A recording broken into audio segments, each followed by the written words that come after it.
मुंबईच्या माटुंगा फुल मार्केट असोसिएशनच्या बाप्पाला यंदा फुलांची आरास करण्यात आलेली आहे। आकर्षक फुलांच्या सजावटीमधून मोर साकारण्यात आलेला आहे। यंदा मंडळानं मुरुगन या देवाची थीम ठेवली आहे। यंदाचं मंडळाचं हे 52वं वर्ष असल्यानंच 10 दिवस विविध फुलांची सजावट बाप्पाभोवती केली जाते।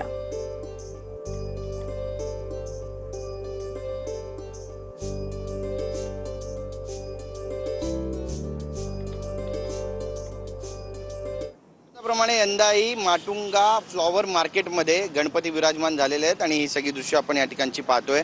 अगदी सुंदर अशी प्रतिकृती उभारण्यात आलेली आहे आणि जे रंगसंगती आहे ती सुद्धा आपल्याला पाहायला मिळते। हे संपूर्ण जे डेकोरेशन करण्यात आलेलं आहे, देखावा करण्यात आलेला, तो फुलांचा देखावा करण्यात आलेला आहे। 2 मयूर आपल्याला या ठिकाणी दिसतात, मोर दिसतात आणि त्या मोरांना देखील फुलांना सजवण्यात आलेलं आहे आणि विविध रंगाच्या फुलांनी सजून फ्लॉवर मार्केटचा राजा विराजमान झालेला आहे। आपण पाहतोय की यंदाचं 52वं वर्ष आहे।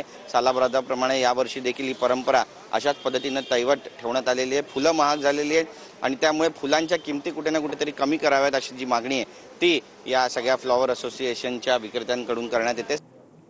सिंधुदुर्ग जिल्ह्यातल्या देवगड तालुक्यातल्या मुणगे या गावात दरवर्षीप्रमाणे यंदाही 21 दिवसांसाठी गणपती विराजमान झालेत। श्रीदेवी भगवती देवस्थानकडून पारंपरिक पद्धतीने गणेशोत्सव साजरा केला जातो। सागरी महामार्गाला लागून असलेलं देवी भगवतीचं हे प्राचीन कौलारू देवालय 1885 मध्ये बांधण्यात आलं आहे।